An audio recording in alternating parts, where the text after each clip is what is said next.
Ibrahim Adham রাহেমাহুল্লাহ তিনি একজন বড় সুফি মানুষ ছিলেন। তিনি এই কথাটি প্রথম বলেছিলেন। তিনি বলেছেন, আসাদুল জেহাদে জেহাদুল হাওয়া।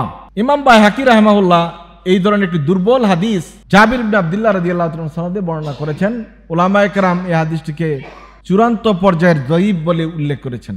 ইমাম আজুলানি তার কাশফুল খেফা ওয়া মাজিলিল আলবাস আম্মা ইস্তাহারা আলা আলসিনাতিন নাস এই গ্রন্থে উল্লেখ করেছেন হাদিসটি কোনো অস্তিত্ব নাই। আবুল আতাহিয়া নামে একজন কবি আছেন, তার কবিতা আছে দেওয়ানে আবুল আতাহিয়া। তিনি কিন্তু তার কবিতায় এই কথাটির উক্তিটি টেনেছেন। ইমাম ইবনে হাজার আসকালানী রাহিমাহুল্লাহ মিন কাবারিল মুহাদ্দিসিন, যিনি সেই বুখারীর সবচেয়ে বড় ব্যাখ্যাকার ছিলেন, তিনি এই হাদিসটার অস্তিত্বহীন বলে উল্লেখ করেছেন। এমনকি বুখারী, মুসলিম, মাসনাদে ইমাম আহমদ বিন হাম্বল, মুয়াত্তা ইমাম মালিক সহকারে সিয়াসিত্তার কোনো কিতাবে এই ধরনের কোনো হাদিস বর্ণিত হয় নাই। এটি হলো মানুষদেরকে আল্লাহর রাস্তায় জিহাদ ফি সাবিলিল্লাহ থেকে ফিরিয়ে নেওয়ার একটি কূটকৌশল। আসেন আমরা সবাই কলব পরিষ্কার করি, এইভাবে মানুষদেরকে উদ্বুদ্ধ করার জন্য, নিরুৎসাহিত করার জন্য এগুলো তৈরি করা হয়। নফসের জেহাদ বড় জেহাদ আর যুদ্ধের ময়দানের জেহাদ ছোট জেহাদ, এটা কি সঠিক? এটা আরবিটা হলো রাজানা মিনাল জেহাদিল আসগারে ইরাল জেহাদিল আকবার। আমরা ছোট জেহাদ থেকে বড় জেহাদি ফিরে এসেছি, এরকম একটা হাদিসের কথা বলা হয়। নফসের জেহাদ বড় জেহাদ বা এই ধরনের সংশ্লিষ্ট যতগুলো বর্ণনা আছে কোনোটাই হাদিস নয়, এগুলো বানানো কথা বা কোনো একটি উক্তি, এগুলো মূলত সুফিবাদী কথা। ইব্রাহিম আদহাম রাহেমাহুল্লাহ তিনি একজন বড় সুফি মানুষ ছিলেন। তিনি একজন প্রখ্যাত তাবি, 162 হিজরিতে ইন্তেকাল করেছেন। সুতরাং অনেকে বলছেন তাবি, তবে তাবি হওয়ার ব্যাপারে কোনো সন্দেহ নাই। ইমাম আবু হানিফা রাহিমাহুল্লাহর সমসাময়িক ছিলেন। ঐতিহাসিকরা অনেকেই লিখেছেন হানাফি মাযহাবের ফিকার তিনি অনুসরণ করতেন। যাই হোক, এই কথাটি যে আসাদুল জিহাদে জেহাদুল হাওয়া, অন্তরের সাথে নফসের সাথে জিহাদ করা বড় জেহাদ, আসাদুল জিহাদে জেহাদুল হাওয়া, এই যে কথাটি উক্তিটি এটা হাদিস নয়, এটি হচ্ছে ইব্রাহিম আদহাম রাহিমাহুল্লাহর একটি উক্তি। তিনি এই কথাটি প্রথম বলেছিলেন। তিনি বলেছেন, আসাদুল জিহাদে জেহাদুল হাওয়া মাম মানা নাফসাহু হাওয়াহা ফাকাদ ইস্তারাহা মিনাদ দুনিয়া ওয়া বালাহা ওয়া কানা মাহফুজান মিন আযাহা। এটা ওনার একটি বয়ান থেকে নেওয়া হয়েছে। জিহাদের সাথে নফস বড় জেহাদ, এটা কিন্তু একটি সলিড কথা, কথাটি কিন্তু যুক্তিযুক্ত এবং বাস্তবতা আছে, কিন্তু এটি হাদিস নয়। কারণ আপনি যদি আপনার নফসের সাথে জেহাদে উত্তীর্ণ না হন, তাহলে জিহাদ ফি সাবিলিল্লাহ সম্মুখ যুক্তিতে যাবেন কিভাবে? আগে তো নিজের জেহাদের অন্তরের সাথে জেহাদ করেই আপনি জেহাদের মাঠে যাবেন। এই কথাটির বাস্তবতা আছে, কিন্তু এটি হাদিস নয়। আবুল আতাহিয়া নামে একজন কবি আছেন, যিনি অনেক বয়সের দিক থেকে অনেক প্রাচীন কবি। ওনার জন্ম কিন্তু 130 হিজরিতে। উনি আইনুত তামারে জন্মগ্রহণ করেছেন। আবুল আতাহিয়া, তার কবিতা আছে দেওয়ানে আবুল আতাহিয়া। তিনি কিন্তু তার কবিতায় এই কথাটির উক্তিটি টেনেছেন। তিনি বলেছেন, আসাদুল জিহাদে জেহাদুল হাওয়া ওমা কাররামাল মারআ ইল্লা তুকা। মানুষদেরকে একবারে সম্মানিত করে শুধুমাত্র আল্লাহ বিরুদ্ধেই। আর জেহাদ প্রকৃত অর্থে ওইটাই যেটি তার নফসের বিরুদ্ধে, কুপবৃত্তির বিরুদ্ধে মানুষ যে জেহাদটুকু করে। কিন্তু হাদিস যেটি উল্লেখ করা হয়েছে, রাজাআনা মিনাল জেহাদিল আসগারে ইলাল জেহাদিল আকবার, আমরা ছোট জেহাদ শেষ করে বড় জেহাদে ফিরে এসেছি। এটাকে অনেকেই ন্যাসবত করে দিয়েছেন, যুদ্ধে কোন রাসূল সাল্লাল্লাহু আলাইহি সাল্লামের কোন এক যুদ্ধের সাথে। তিনি আল্লাহ রাসূল যুদ্ধ থেকে ফিরে এসে কথাটুকু বলেছিলেন। ইমাম বাইহাকি রাহিমাহুল্লাহ এই ধরনের একটি দুর্বল হাদিস জাবির ইবনে আব্দুল্লাহ রাদিয়াল্লাহু তাআলা সনদে বর্ণনা করেছেন। উলামায়ে কেরাম এই হাদিসটিকে চূড়ান্ত পর্যায়ের দঈফ বলে উল্লেখ করেছেন। ইমাম আজুলানি তার কাশফুল খেফা ওয়া মাজিলিল আলবাস আম্মা ইস্তাহারা আলা আলসিনাতিন নাস এই গ্রন্থে উল্লেখ করেছেন হাদিসটি কোনো অস্তিত্ব নাই। ইমাম ইবনে হাজার আসকালানী রাহিমাহুল্লাহ মিন কাবারিল মুহাদ্দিসিন, যিনি সেই বুখারীর সবচেয়ে বড় ব্যাখ্যাকার ছিলেন, তিনি এই হাদিসটার অস্তিত্বহীন বলে উল্লেখ করেছেন। এমনকি বুখারী, মুসলিম, মাসনাদে ইমাম আহমদ বিন হাম্বল, মুয়াত্তা ইমাম মালিক সহকারে সিয়াসিত্তার কোনো কিতাবে এই ধরনের কোনো হাদিস বর্ণিত হয় নাই।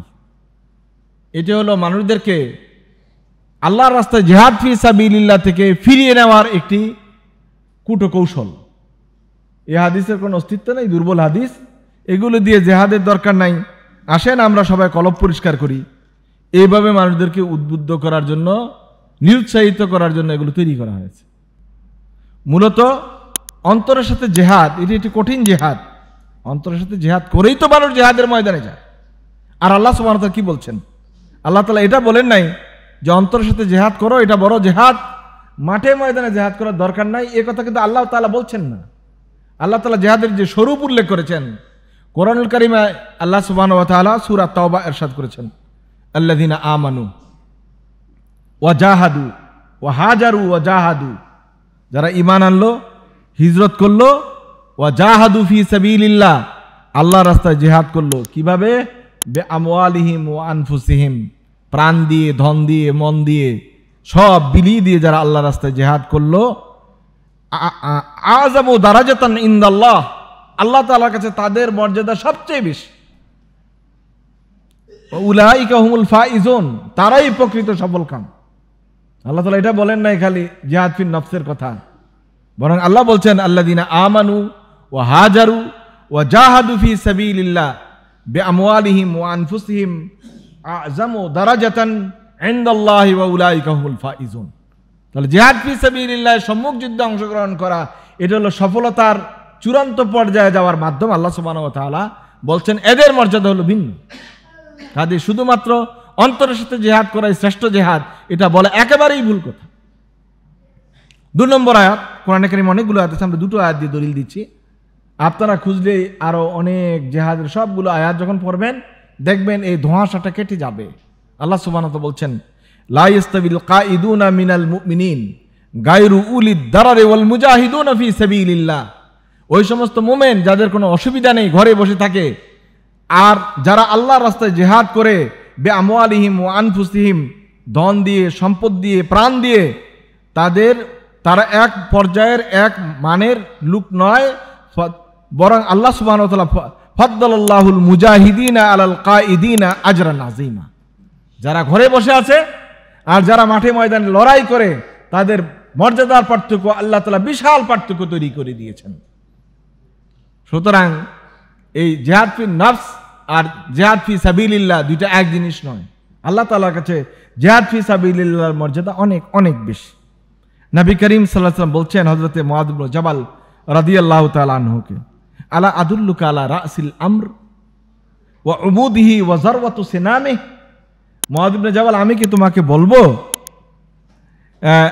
মৌলিক কাজের বিষয়ে, কোনটা মৌলিক কাজ, মূল কাজ? আমি কি তোমাকে বলবো কোনটা হলো দিনের খুঁটি? আমি কি তোমাকে বলবো কোনটা হলো সর্বোচ্চ মর্যাদার কাজ? তারপর রাসূল বললেন, রাসুল আমরে আল ইসলাম, সকল কাজের মধ্যে মৌলিক কাজ, শীর্ষ কাজ হলো ইসলাম এবং ঈমান। 2 নম্বর উমুদুহু আস-সালাত, এই ইসলামের মূল পিলার হলো সালাত।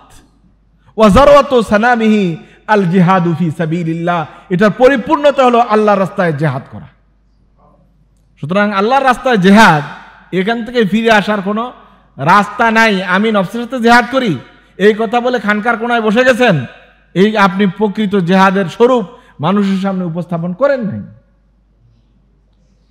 আর রাসূল সাল্লাল্লাহু আলাইহি ওয়াসাল্লাম থেকে সহিহ হাদিস, বুখারীতে আছে হাদিস, আল্লাহ রাসূল বলছেন, আল জান্নাতু তাহতা জিলালি সিয়ুফ, এই যে আমার হাতে তরবারি দেখো, এই তরবারির ছায়ার নিচে হলো জান্নাত। আল্লাহ রাসূল বলছেন, আল জিহাদু মাযিন ইলা ইয়াউমিল কিয়ামা, কিয়ামত পর্যন্ত জিহাদ চলতেই থাকবে, এটা বন্ধ হওয়ার কোনো রাস্তা নাই। আর এই জিহাদের পড়া, উৎসাহ করা, উদ্বুদ্ধ করা, এটা বিগত সরকারের আমলে যদি কোনো হারাম কাজ থাকতো এটা ছিল 1 নম্বর কাজ, শব্দটাই উচ্চারণ করা যাইত না। কারণ এটা বললে বলতো যে এটা জঙ্গি তৈরির কারখানা তৈরি করা হয়, জিহাদ পড়ায়। মানুষ অযথা মেরে, বোমা মেরে ফেলা, এটা হলো জঙ্গির কাজ। এই কাজ ইসলাম সমর্থন করে না। আপনারা দেখেছেন এক সময় 64টা জেলায় আদালতে একসাথে বোমা বিস্ফোরণ হয়েছে, এটা কোনো ইসলামের কাজ না, ইসলাম এটা সমর্থন করে না। কিন্তু জিহাদ ফি সাবিলিল্লাহকে টুটি চেপে মেরে ফেলা, এটা ইসলাম সমর্থন করে না। কারণ প্রতিটা মুসলমানই নিরন্তর জিহাদের মধ্যে আছে। ব্যক্তিগত জীবনে জিহাদ, পারিবারিক জীবনে জেহাদ, সামাজিক জীবনে জেহাদ, সর্বশেষ রাষ্ট্রীয় জীবনে জেহাদ। এই জেহাদের পর্যায়গুলো, দরজাগুলো, তা এই পর্যায়গুলো, মাত্রাগুলো তাকে আজীবন জেহাদের উপরেই একজন ইমানদার থাকতে হয়। জেহাদ ছাড়া ইমানদার ইমান টিকায় রাখারই কোনো সুযোগ নেই। আপনি নামাজ পড়তে এসেছেন, তা আপনি জেহাদ করেই এসেছেন, অনেক কাজ ফেলে দিয়ে এসেছেন, আজান হয়েছে, আল্লাহর দিকে ডাক দেওয়া হয়েছে, চলে এসেছেন, এটাই তো জেহাদ। আপনি হারাম কাজ থেকে নিজেকে বিরত রেখেছেন, ঘুষ, সুদ, দুর্নীতি থেকে বিরত রেখেছেন, আপনি এটাই তো জেহাদ করেছেন। নিরন্তর জেহাদের মধ্যে মুসলমানরা বেড়ে উঠে। সুতরাং মুসলমানদের ভয় পাওয়ার কিছু নাই, জেহাদ ফিসাবিল্লাহ আপনাকে থাকতেই হবে। আমেরিকা যখন খোমেনিকে বলেছিল যে তোমরা যদি আমাদের এই পারমাণবিক চুক্তিতে স্বাক্ষর না করো, তাহলে তোমাদেরকে রসদ থেকে মানে গম, আটা, ডাল, চাল যা আছে এগুলো দেওয়া বন্ধ করে দিব, না খেয়ে মারা যাবে। খোমেনি বলেছিল আমাদেরকে না খাওয়ায় মারা যাওয়ার ভয় দেখায় লাভ নাই, কারণ আমরা তোমাদের এই ভয় দেখানোর আগেই আমরা মাসব্যাপী উপাস থাকার যে ট্রেনিং এটা আমরা দিয়ে রাখছি।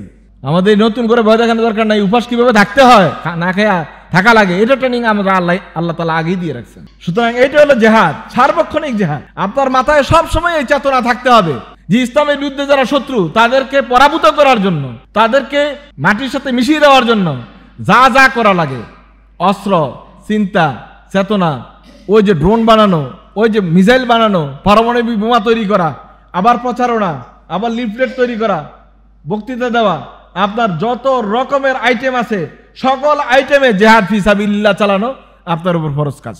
কোনোটাকে ছোট করে দেখার কোনো সুযোগ নেই। যিনি দায়ী তিনি একরকম জেহাদ করতেছেন, যিনি পরমাণু বিজ্ঞানী তিনি যদি ইসলামের পক্ষে কাজ করেন তিনি একরকম কাজ করতেছেন, যিনি ড্রোন বানান বিজ্ঞানী তিনি কিন্তু ইসলামের পক্ষে যদি করেন তাহলে তিনি একটা বড় জেহাদের মধ্যে আছেন। আমরা কারো কাজকে ছোট করে দেখি না। আল্লাহ সুবহানাহু ওয়া তাআলা আমাদেরকে বুঝার, আমল করার তৌফিক দান করুক। আমিন। ওয়া আখিরু দাওয়ানা আলহামদুলিল্লাহি রাব্বিল আলামিন।